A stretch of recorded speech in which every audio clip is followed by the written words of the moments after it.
Assalamualaikum warahmatullahi wabarakatuh. Musim corona seperti ini, banyak yang bertanya-tanya, apa puter pelung juga mengalami hal yang sama? Artinya, hobi puter pelung ikutan lockdown, ikutan menurun secara drastis, seperti usaha-usaha yang lain atau seperti hobi-hobi yang lain. Mungkin dari penjualan yang saya rasakan sih masih jalan ya, masih bagus sama kayak sebelum-sebelumnya. Dari lomba oke lah, dari berbagai lomba memang di cancel semuanya dan tidak diperbolehkan lomba burung. Tapi P5SI banyak mengadakan lomba secara online dan ini peminatnya juga banyak, lumayan sih. Jadi tetap ramai aja. Yang pada intinya pada wabah corona ini tidak ada penurunan yang signifikan pada hobi puter pelung. Dengan adanya lomba yang online ini, banyak yang bertanya sama saya, Mas, burung saya kok seperti ini ya? Artinya gimana ya caranya supaya burung saya itu bagus? Bagaimana caranya supaya saya memiliki putri pelung yang bagus? Oke lah, dari beberapa rangkuman, dari beberapa poin, saya rangkum menjadi 5 poin utama. Belum subscribe? Jangan lupa klik tombol subscribe di bawah video ini dan klik like jika Anda suka, lalu bagikan ke semua sosial media Anda. Yang pertama, kita harus paham makanan yang tepat untuk puter pelung kita itu apa. Misal nih, burung A, saya punya puter pelung A dan puter pelung B, ini pasti memiliki favorit makanan yang berbeda. Ada yang favoritnya itu millet putih aja, ada yang dicampur sama beras merah, beras jagung, dan lain sebagainya. Yang intinya, kalau kita menemukan makanan yang tepat untuk burung tersebut bisa mengeluarkan anggungan maksimalnya gitu loh. Misalkan fungsi millet putih ini sih saya bilang makanan pokok untuk menstabilkan burung. Burung bisa stabil dengan pakan millet putih. Ini pokok. Kemudian kita bisa menambahkan dengan beras merah. Nah, beras merah ini ada beberapa burung yang dengan dikasih beras merah dia punya power. Ada beberapa yang lainnya dikasih beras merah malah pendek. Ini kita harus paham, kita harus jeli betul. Kemudian ada juga beras jagung. Beras jagung ini fungsinya, ada beberapa burung yang cocok dengan beras jagung. Suaranya jadi semakin besar, semakin lantang. Ada juga yang malah mencret gitu loh. Kita perlu memahami ini. Kemudian beberapa teman juga banyak yang menggunakan pelet atau makanan lili. Pelet itu kan untuk pakan lili, untuk ikan sebetulnya. Tapi pelet yang ukuran kecil, ada beberapa burung puter pelung yang cocok dengan itu. Jenengan coba-coba aja sampai jenengan bisa menemukan makanan yang tepat untuk burung tersebut. Apa burung yang satu sama yang lainnya sama-sama milik kita, terahnya sama, apakah bisa diberikan makanan yang sama? Belum tentu. Terah A, sama-sama terah A, beda burung, kita combine makanannya, kita samakan. Yang A mungkin bisa maksimal, yang B belum tentu maksimal. Intinya, poin pertama ini kita harus pahami makanan yang tepat untuk burung itu apa, sehingga bisa memunculkan anggungan yang maksimal. Poin pertama adalah makanan. Poin yang kedua, kita harus bisa memahami birahi yang tepat untuk puter pelung kita. Maksudnya gini, kalau kita jenengan mau mengamati ya, puter pelung ketika dia mau kawin, sesudah kawin Dan setelah kawin, kemudian ketika dia sudah maksudnya ketika betinanya sudah menelor dan ketika betinanya sudah menetas, ini memiliki karakteristik suara yang berbeda. Coba kita amati, coba jenengan amati. Dan maksimalnya ini kapan gitu loh? Apakah sebelum kawin ataukah ketika setelah kawin? Setelah kawinnya ini pun juga waktunya bermacam-macam. Ada burung yang bisa bunyi maksimal 5 menit atau setengah jam setelah kawin. Ada juga yang dihitung 2 jam atau 3 jam. Ada juga yang nunggu nelor dulu baru dia bunyi maksimal. Ini kita harus pahami betul karakteristik birahi burung tadi. Makanya di lomba banyak teman-teman pelomba yang membawa betina di gantangan. Fungsinya sama, menstabilkan birahi burung. Ada yang bawa betina, kemudian sebelum naik gantangan betinanya diambil, lalu burung digantang, ada seperti itu. Ada yang H-2, burungnya dikawinkan dulu sampai mau kawin, kemudian jantannya didiamkan sampai naik gantangan 2 hari kemudian, ada yang seperti itu. Bahkan ada juga yang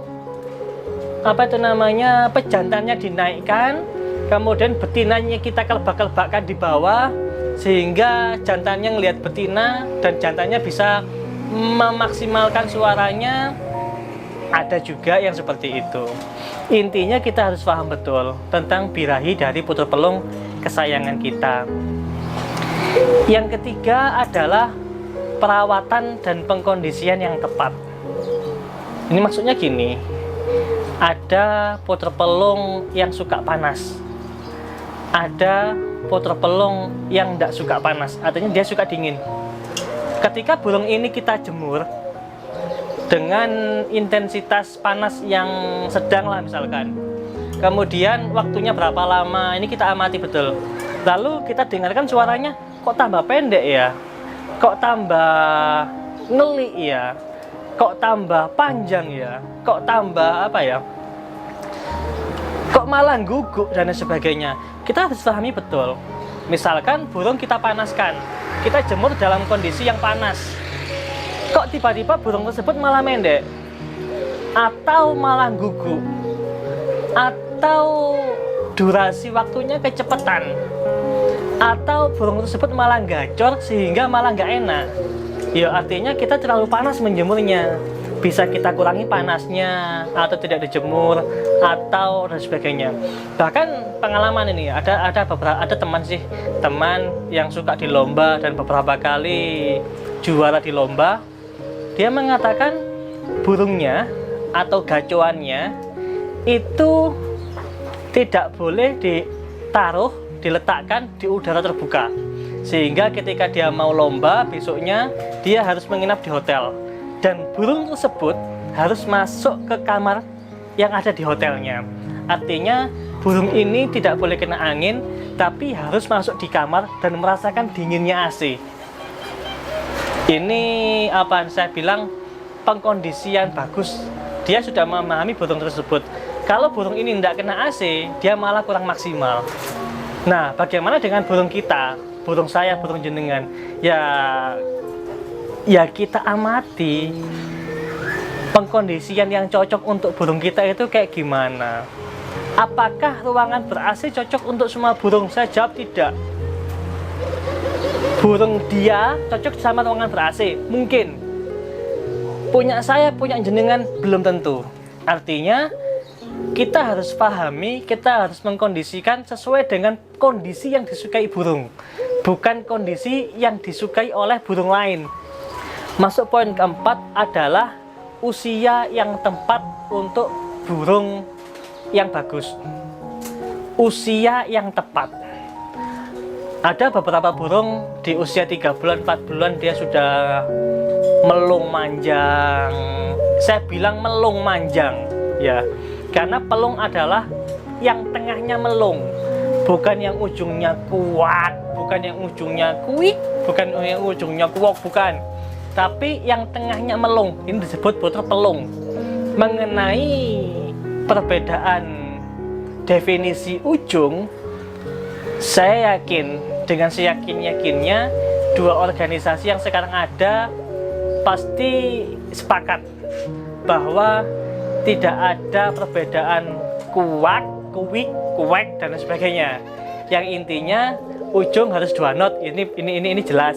Tapi mau itu kuak, mau itu kuok, itu monggo terserah lah. Kita bahas masalah yang melung-melung aja, yang pelung. Usianya harus tepat.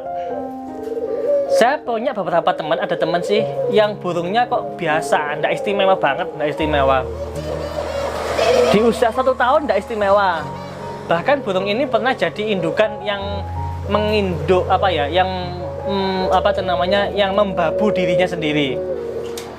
Tapi ternyata ketika usia 2 tahun dia keluar suara maksimal. Dan ketika 2 tahun ini dibawa ke lomba dan moncer gitu loh. Hasilnya ya juara 3 Piala Presiden tahun 2017. Ini burung yang tua, burung yang usia 2 tahun baru keluar suara maksimalnya. Lalu bagaimana dengan burung kita? Kalau usia 1 tahun sebagainya sih belum bagus, ya sabar aja lah. Mungkin seperti teman saya tadi, baru usia 2 tahun baru maksimal. Poin terakhir dari bagaimana mencetak burung yang bagus saya kali ini adalah, kalau makanan sudah oke lah, kita sudah berkali-kali nyoba. Yang kedua dari pengkondisian, kita sudah berkali-kali nyoba. Kemudian dari kebirahian, kita juga berkali-kali observasi.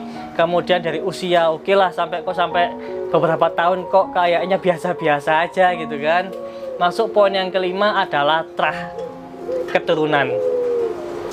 Perlu diingat baik-baik, puter pelung tidak bisa kita latih seperti pada ocehan. Puter pelung adalah burung anggungan yang suaranya alami sesuai kehendak hatinya. Jadi poin kelima ini vital.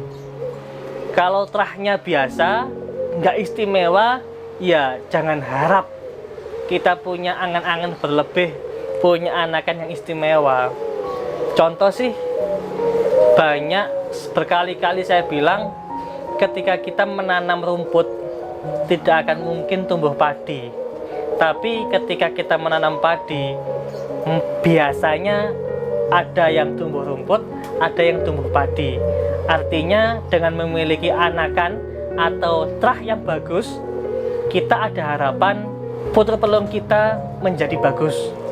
Tapi dengan memiliki trah yang biasa, yang jelek, atau bahkan silangan pelung dan lokal, maka tidak ada harapan bagi kita untuk memiliki puter pelung yang bagus. Poin kelima ini adalah vital, masalah trah atau keturunan. Semoga bermanfaat apa yang saya sampaikan.